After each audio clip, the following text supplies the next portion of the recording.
bem-vindos ao Cidadania na Sala. Hoje eu tenho o prazer de entrevistar a educadora Franciele dos Santos. Franciele é formada em Matemática Aplicada a Negócios pela USP e é coordenadora pedagógica do Instituto Canoa e da Escola Comum. Franciele faz parte da rede de educadores do Ensina Brasil e é coautora do projeto Lugar de Mulher, através do qual inspira jovens meninas a se especializarem nas exatas. Além disso, Franciele também trabalha na formação política de jovens através da Escola Comum. Franciele, muito obrigada por estar aqui com a gente hoje. Olá, Júlia, eu que agradeço, é sempre um prazer participar dos eventos da MOB e conseguir me conectar com outros educadores. Obrigada. Bom, Fran, apesar de tu seres nova, né, tu tem uma trajetória muito legal, muito inspiradora na educação, trabalhando como educadora, como formadora de educadores e inspirando meninas e jovens da periferia a realizarem os seus sonhos. Conta um pouquinho pra gente o que te inspirou a seguir essa carreira, por que tu decidiu ser educadora e qual o impacto que tu enxerga que tu consegue gerar através dessa carreira. Nossa, então vamos lá. Eu acho que essa vontade de ser educadora, ela veio casada com vontade de querer mudar o mundo, assim, é bem presunçoso isso, mas sabe aquelas coisas prontas de criança mesmo, né? O que você quer fazer? Ah, eu quero mudar o mundo. Mas a verdade é que eu, quando era pequena, queria muito ser astronauta, acabou não rolando, mas foi a partir dessas experiências, assim, na escola, participando de uma Olimpíada de Astronomia, através de um olhar de uma professora que enxergou potencial em mim, que eu comecei essa minha descoberta no mundo da educação. E a educação teve um grande impacto na minha vida, assim, tanto a nível de conseguir prover novas oportunidades para mim, mas também através dessas oportunidades, desvelar o mundo para mim. Tantas coisas que são muito boas, mas também todos os desafios, todas as desigualdades, todas as injustiças, né? E a partir do momento que eu tive contato com isso, eu pensei, tá, eu tenho uma responsabilidade aqui com esse mundo, né? A Hannah Arendt fala muito sobre isso, tem uma frase dela que me marca muito, que é: a educação é o ponto em que a gente decide se a gente ama o mundo o suficiente para assumir a responsabilidade por ele, assim. E aí acho que a gente tem diversas formas de fazer isso no mundo, mas a forma como eu escolhi tá, eu quero ir para a educação, eu quero de alguma forma contribuir para que outros jovens, né, para que mais crianças, inclusive pessoas, né, que vêm do meu contexto, que se parecem comigo, né, que eles também almejem ocupar outros lugares, correrem atrás dos seus sonhos, né, mesmo que seja assim, esse desejo de transformar o mundo, ou de ir para a Lua, ou enfim, o que quer que eles queiram ser, assim. E sobre impacto, né? É sempre muito difícil falar de impacto. Eu tenho muita dificuldade, acho que por dois motivos. Primeiro, porque é muito difícil você atribuir impacto a nível individual, assim, né? Tipo, eu, Franciele, fiz, assim, é sempre coletivo. Eu, particularmente, eu entendo, assim, o que eu, enquanto uma mulher negra, vinda da periferia, lésbica, carrega em si um poder político simplesmente pela existência, né? E aí eu acho que tem um pouco de representação, né, do espaço onde eu ocupo, o que eu represento ocupando aquele espaço, e como educadora eu acho que tem um impacto um pouco maior, que eu, né, enquanto uma profissional, tomando decisões, né? Então, não existe neutralidade em nada do que eu faço, sempre tem muita intencionalidade, e acho que isso é importante para a gente transformar um pouco as coisas, assim. E aí pode estudar inúmeros exemplos de como fiz isso, posso dar inúmeros exemplos, assim, eu sou muito grata e muito privilegiada por conseguir ver meus alunos fazendo muitas coisas, mas eu vou ficar devendo. Eu sinto muita dificuldade mesmo em atribuir, assim, o impacto que eu causei em alguma coisa. Acho que foi muito coletivo. Eu tive o prazer de fazer muitas coisas com muita gente e que funcionou muito bem, como foi o caso, por exemplo, do projeto Lugar de Mulher, lá na escola de Campo Grande, que eu co-criei com um amigo e que teve outros professores envolvidos e que hoje faz parte do projeto político-pedagógico da escola. Eu acho que isso é um bom indicador, que é um projeto para falar sobre questões de gênero, para incentivar meninas, né? Um projeto que, tipo, que entende que isso é um problema, que reconhece que isso é um problema dentro de uma escola, se tornar parte de um projeto da escola, de um projeto maior da escola, eu acho que já é bastante significativo. Ai, Fran, que legal. Eu acho que o impacto é sempre uma pergunta capciosa, né? Porque é super difícil de mensurar, né? Mas tu trazendo um pouquinho desses exemplos, tu pode nos contar um pouquinho mais do exemplo desse teu projeto? Posso, vamos lá, então. Esse projeto, ele nasceu dessa vontade, dessa percepção, na verdade, de um movimento que acontecia na escola em relação às alunas, assim. E o que é muito curioso, porque eu tinha muitas alunas que eram muito boas em matemática, ao contrário do que a gente pensa às vezes, né? A menina, no geral, tem um desempenho inferior a dos meninos e tal. E na escola não acontecia muito isso. O que a gente tinha eram meninas que, de alguma forma, acabavam saindo da escola por outras questões, gravidez ou, enfim, outras questões familiares, acabavam abandonando a escola, mas não necessariamente meninas que não desempenhavam bem. No geral, em todas as disciplinas, elas desempenhavam melhores do que os meninos. Mas a gente não via isso se transformando em participação na sala de aula, se transformando em participação nas Olimpíadas, e muito menos naquilo que elas almejavam fazer na faculdade, ou enfim, a nível de vida profissional. Então a gente falou, tá, ok, vamos lá.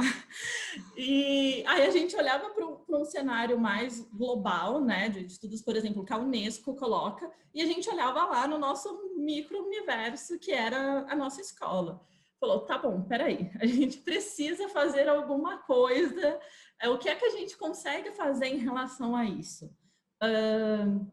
Então a gente foi perguntar para os alunos quais eram os interesses deles, assim. E aí a gente percebeu que as meninas, elas tinham muito interesse em fotografia. Acho que por essa questão das redes sociais e tudo mais, elas tinham vontade de, enfim, ficar tirando fotos, de aprender sobre como tirar fotos melhores. E aí, depois de uma imersão, assim, eu e esse colega, que é um professor de química, mas que tem formação de engenharia também, a gente pensou em como trazer a fotografia de uma forma que elas pudessem, né, relacionar a conhecimentos tanto de física quanto de matemática, e ver isso sendo aplicado nas técnicas fotográficas. E usar a fotografia que elas estavam fazendo, porque tinha essa parte, né, que era prática mesmo, que era de entender o que elas tinham que fazer de técnica através da disciplina, do conteúdo, mas também fotografar e usar essas propostas de fotografia para que elas também passassem por um processo de valorização uma das outras, de autoestima, de olhar para a comunidade delas e reconhecer o que tinha de bom ali, o que tinha de poderoso e o que tinha também de desafio ali naqueles espaços. E eu ouso dizer que isso foi o que chegou primeiro nelas, né? Antes mesmo do que a disciplina. Disciplinas, eu digo que física e matemática são mágicos, assim, é mágico ver isso acontecendo, mas a maior transformação que eu vi foi as meninas reconhecendo a importância delas, reconhecendo a importância da outra, reconhecendo como se dão as relações e por que isso é problemático. Então, assim, foi uma troca muito, muito rica, assim, eu acho que entre elas, mas para mim também, ali conduzindo esse projeto, né, num primeiro ano, assim, também desmistifiquei várias coisas, acho que a gente chega, né, rodeado de teoria, e aí a gente vai desconstruindo também como é que isso acontece na prática, né, para quem é bastante engajado com as questões do feminismo, quando você leva isso para a escola, né, e você começa a ouvir as alunas, você percebe como isso acontece na realidade e como isso, às vezes, não é que se distancia, não é que vai contra aquilo que está na teoria, mas como são diferentes os mecanismos que atuam ali, né? E aí a gente teve coisas muito bacanas acontecendo, né? A gente aumentou muito a participação das meninas nas Olimpíadas, não só das que estavam no projeto, mas através da mobilização que elas fizeram na escola também em relação a isso. Outros professores, porque a gente também investiu em ter tempo para falar com os professores. Então a gente fez um evento, por exemplo, que era o Café com Equidade, que era os professores olharem para dados, né, de aprendizagem das meninas nas ciências exatas, refletirem e pensarem o que era ali na nossa cultura escolar que estava contribuindo para a manutenção desses estereótipos, que estava influenciando na aprendizagem das nossas estudantes. Então, outros professores começaram também a trabalhar essa temática onde cabia, e a propor também outros projetos. A gente percebeu o maior engajamento dessas alunas do projeto na escola como um todo. Então, acho que foi bastante positivo. Ai, muito legal, Fran. Nossa, muito inspirador saber um pouquinho mais desse projeto. Bom, na MOBS, né, como a gente já trocou bastante, a gente trabalha com essa questão da formação de cidadãos, que tem tudo a ver com tudo isso que a gente está falando até agora, né, da autoestima, do maior engajamento, né, deles na escola e na comunidade. E na escola comum, né, mas também acredito que em toda a tua atuação, né, certamente tu também trabalha muito com essa ideia, né, de formar cidadãos, de formar pessoas para serem mais ativas na comunidade. No último encontro que a gente fez juntas, tu comentou um pouco, né, sobre esse conceito de cidadão que a gente fala tanto, mas às vezes acaba sendo uma coisa que é muita coisa e não é nada e a gente não sabe direito definir. Tu podia nos falar um pouquinho mais sobre isso e sobre qual o referencial que vocês utilizam na escola comum ou que tu utiliza, assim, na tua atuação como educadora? Sim, então, vamos lá.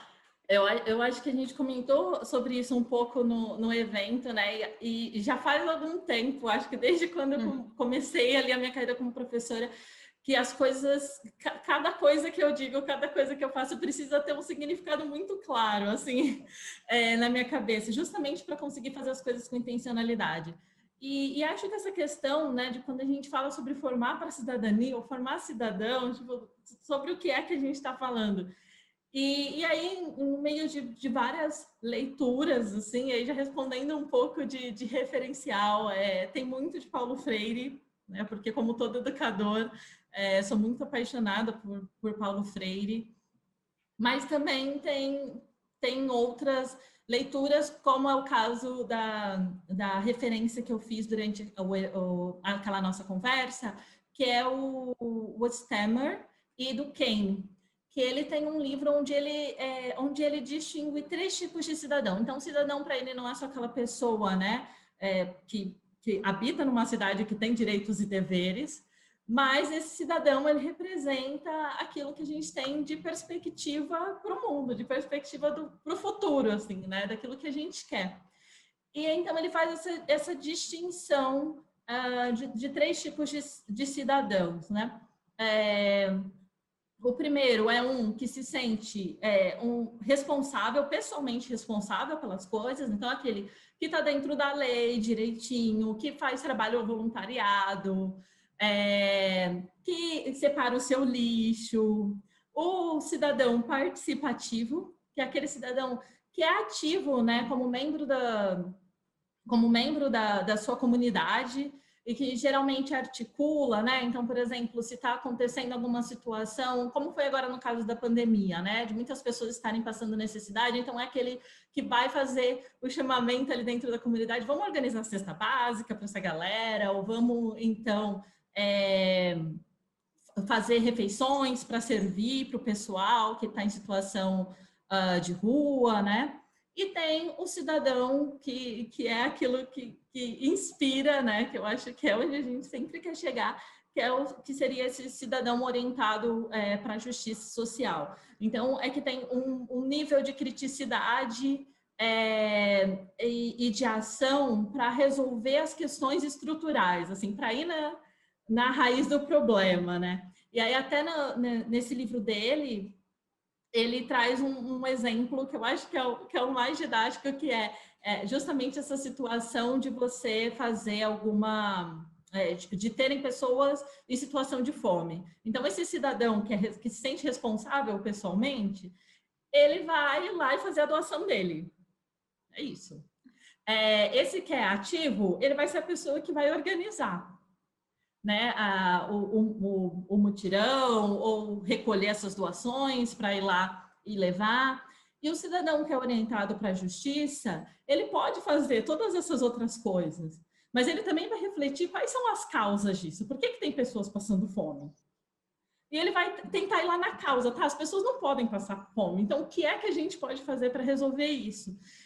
Então, não é que se você é uma coisa, você não pode ser outra, mas é como se eles estivessem em diferentes níveis em que um vai abrangendo o outro e que esse cidadão formado, né, orientado para a justiça, ele pudesse permear todos esses outros espaços aí de cidadania, vamos dizer assim.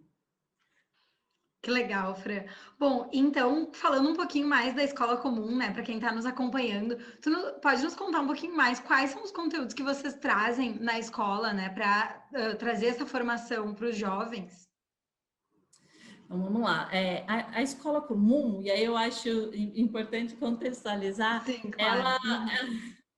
ela é um espaço de potencialização de jovens lideranças da periferia, assim. Então, a gente costuma dizer, né, a gente é uma escola de educação política e cidadã, e aí o que a gente faz é bem específico, né, que a gente trabalha com uma faixa etária bem específica, então lá a gente trabalha conceitos de direito e política, então, a gente passa ali por formação de Estado, por como é que se faz uma lei, por economia, né? Então, como é que se formam os preços, qual é a lei fundamental da economia, até para depois que esses jovens consigam entender, né? Quando a gente foi lá falar de desigualdade ou de outras questões contemporâneas, como é que essas coisas se dão, e também coisas mais simples, né? Porque, por exemplo, por que é que o arroz está tão caro? Conseguir pensar sobre isso, sobre coisas que também acontecem no dia a dia deles.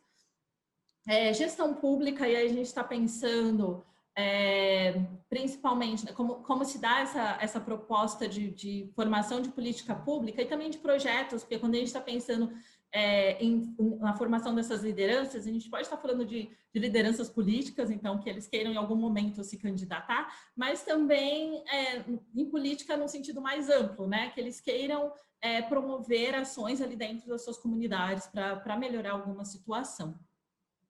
E além disso, a gente tem um módulo de desafios contemporâneos que abrange todos os outros assuntos que a gente já discutiu, só que de uma forma mais contextualizada, vamos dizer assim. Em todas as aulas a gente traz contexto, mas nesse eles vão interseccionar problemas, às vezes, que estão localizados lá na economia, com direito, ou ali com a questão de políticas públicas. Então, a gente vai mais ou menos por essa linha, mas eu acho que tem de mais importante que a gente faz é o tipo de interação que a gente promove para que, de fato, esses alunos consigam aprender e se envolver com esses assuntos, né? Como que a gente almeja justamente esse cidadão orientado para a justiça, a gente tem que fazer com que eles, né, pensem criticamente e se engajem bastante em pensar em possíveis soluções ou em possíveis ações, em colaborar uns com os outros, né? Acho que eu deixei de falar isso lá em cima, mas quando a gente está pensando na formação desse cidadão, uma coisa que eu penso muito é em como a gente pode trabalhar no coletivo, né? E não é como se a gente aprendesse, a gente não nasce sabendo trabalhar no coletivo, e tem como a gente aprender isso, né? E a gente aprende fazendo, a gente aprende reconhecendo o outro, né? Sabendo ouvir, sabendo questionar, então a gente tenta trazer bastante isso também para os nossos alunos, eu considero o principal, para além dessa divisão, né, de módulos do currículo. Uhum. Eu acho que às vezes quando a gente fala, né, em educação para a cidadania, educação política, a gente quer muito definir os conteúdos, né? Mas ao mesmo tempo não existe assim só o cidadão que sabe os conteúdos, né? Tem que ser o cidadão, como tu falou ali, esse cidadão orientado para a justiça social, são tantas habilidades e, né, competências ali que só fogem muito aos conteúdos. E aí, Fran, então, para tu trazer um pouquinho mais para quem está nos escutando sobre a escola comum, né? Tu já falou um pouquinho ali que é uma escola de formação de lideranças políticas na periferia de São Paulo. Nos conta aqui um pouquinho mais em como, qual é o público que vocês que trabalha com vocês, né, na escola, e qual é a importância de trazer, de existir essa escola nesse espaço? Tá. Então, na escola comum, a gente trabalha todos os nossos alunos, nosso público é exatamente os alunos das periferias de São Paulo, né, e da região metropolitana de São Paulo. Todos eles têm entre 15 e 19 anos. 50% desses alunos são negros, 50% desses alunos são mulheres. E que é uma coisa que é super cara para a gente.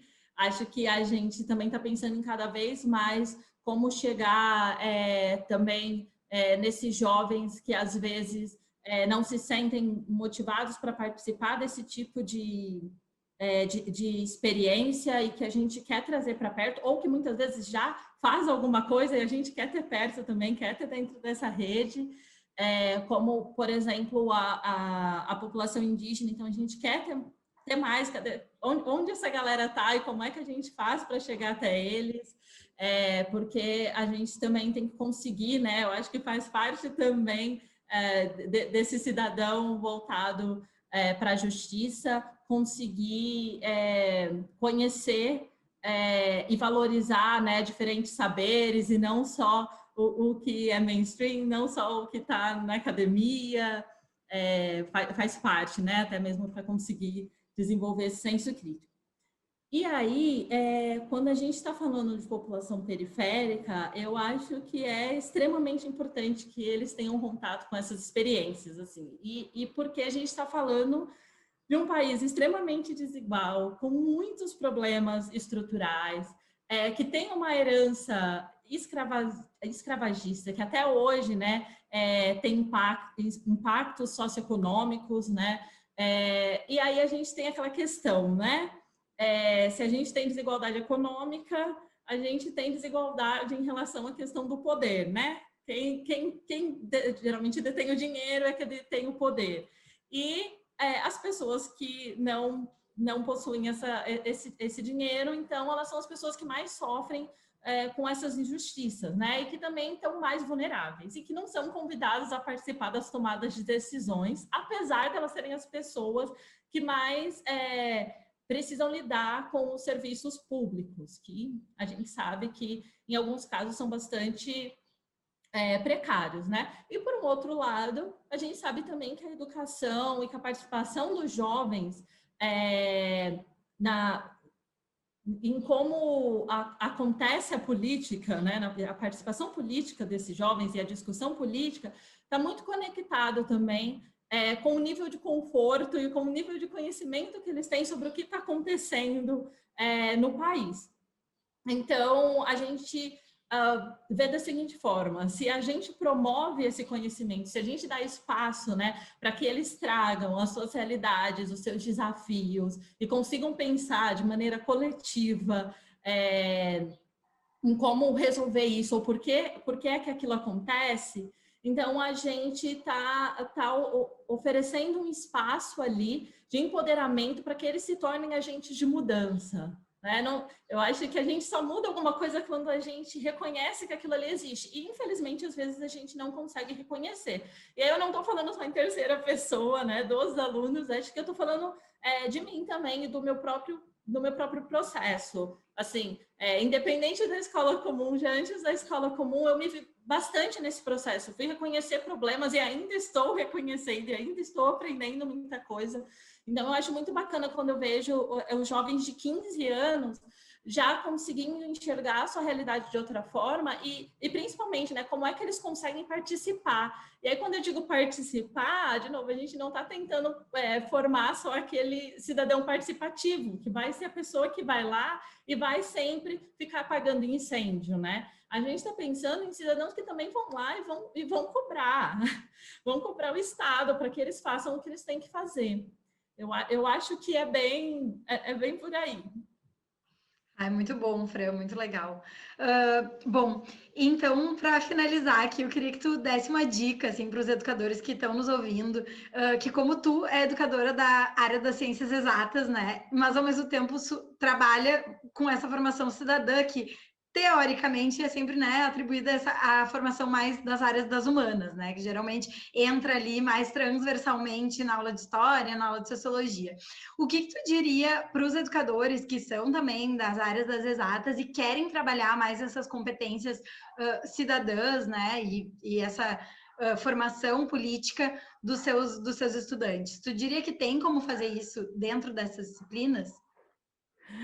Eu diria que tem como fazer e que a gente tem que fazer.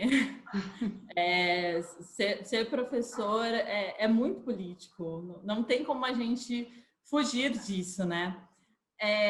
E aí eu acho que tem uma frase que reflete muito isso, a gente usa muito no trabalho que eu faço no Instituto Canoa, e que me marcou muito quando eu vi a primeira vez, que eu ensino crianças, eu não ensino disciplinas, né? A gente está ali fazendo educação para essas crianças, assim. E a matemática é uma ferramenta muito importante para identificar e tem um potencial muito grande de transformar algumas ações. Então, eu acho que a gente, em matemática, consegue colocar isso a partir do currículo que a gente oferece para os nossos estudantes, né? Não existe, não existe, mas eu acho que a gente tem que fugir disso, de um currículo que é neutro, né? A gente ali em matemática, a gente não está só fazendo continha de mais, de menos, fórmula de Bhaskara, a gente também está analisando dados, a gente também está fazendo tomada de decisão. Quando tem um probleminha ali, a situação problema pequenininha, em que o Joãozinho tem que decidir, né? Se vai comprar isso ou se vai comprar aquilo, se vai fazer isso ou fazer aquilo, a gente tem como escolher o que é que a gente está dizendo ali, como é que a gente quer provocar o estudante a pensar nessas tomadas de decisão, né? E aí, só para dar um exemplo, porque é um negócio que parece que é muito fácil falar e muito difícil fazer, e é difícil fazer mesmo, né? Tem um material que eu gosto muito, infelizmente, não tem ele traduzido ainda para o português, e tem ele disponível para comprar na internet, acho, que chama Rethinking Math. Ele é muito legal, mas eu acredito também que aqui no Brasil a gente tem um monte de iniciativas legais que talvez só não estejam num livro. Então, aqui falando com os educadores, fica aí o convite para a gente se unir, educadores de exatas, para promover também para produzir e promover esse tipo de material. Mas voltando, né, nesse material, ele dá exemplos muito concretos de como fazer isso. Então, tem, por exemplo, uma aula em que um professor ele leva para discussão a questão, ele vai trabalhar porcentagem e ele leva o número de pessoas, né, que estão empregadas em um trabalho de tempo integral, que estão empregadas num trabalho de tempo de meio período, mas que gostariam de estar em período integral. Enfim, os que não estão empregados, mas que não queriam mesmo estar num emprego, que não estão empregados, mas que gostariam de ter um emprego.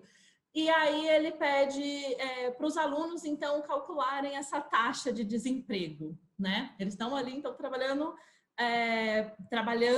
proporção, trabalhando taxa.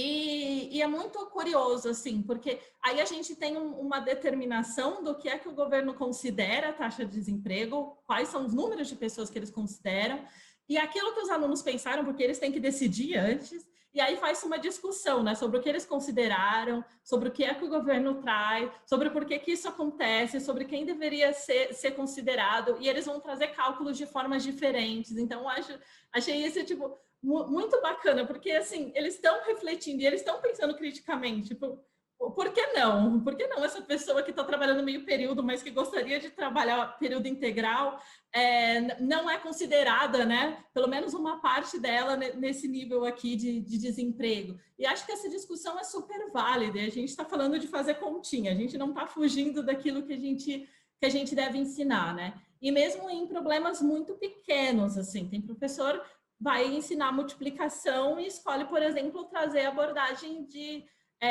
do trabalho infantil. Então, que a pessoa lá produz aquela roupa e recebe 46 centavos, né? E quanto essa roupa chega lá na loja. Então, assim, por mais que ele tenha pareça muito, muito simples e muito sutil, ainda assim você vai trazendo para aquela criança informações que são muito relevantes, né? E aí a gente tem o mundo da estatística também, que dá para fazer muita coisa, mas acho que a gente tem, não é algo simples, não é algo simples, mas que dá para fazer, dá para fazer, a gente tem que se unir também e produzir coisas, porque a gente sabe que o professor nem sempre tem tempo para fazer isso. Mas, Júlia, acho que o principal de tudo, assim, para o professor de matemática, e aí falando de mim, do meu processo, pode ser que alguém se reconheça, né? Quando eu entrei nesse mundo eu tenho que fazer, eu tenho que esse é o tipo de educação que eu quero fazer na minha sala de aula, né? E acho que isso veio quando eu li Paulo Freire. Tá, beleza, é isso que eu tenho que fazer, né? Eu estou ali na escola para, então, educar cidadãos integrados e tudo mais. Vem logo aquela coisa do que o outro precisa fazer. E eu não tinha parado para reconhecer que tipo de cidadão eu era. Assim, né? E o que é que eu estou fazendo? Será que eu estou pensando criticamente quando as coisas chegam para mim? Ou será que eu sempre estou sendo tendenciosa para aquilo que vem nos meus ciclos de amizade, para aquilo que está dentro da minha bolha? Né? Como será que eu estou pensando, endereçando certos problemas que estão chegando? E aí é isso, né? Como eu sou formada em matemática, como eu tenho essa mentalidade de matemática, acho que eu também uso esses conhecimentos de alguma forma. E essa forma que eu uso também pode servir como uma forma de trazer isso para os meus alunos. Então, também busco, de alguma forma, inspiração nas coisas que eu vivencio e acho que talvez isso ajude também alguns dos educadores que estão vendo essa nossa conversa. Bem, Fran, nossa, muito obrigada pela conversa. Fico muito contente de poder ter essa troca contigo, né? Acho que tem muitas reflexões aí muito legais. Tenho certeza que os professores também vão ficar muito felizes e inspirados de ouvir essa troca. Obrigada pela tua participação. Eu que agradeço, Júlia. Foi um prazer. O Cidadania na Sala é um programa da MOBS, uma organização sem fins lucrativos que promove a educação para a cidadania no Brasil de forma suprapartidária.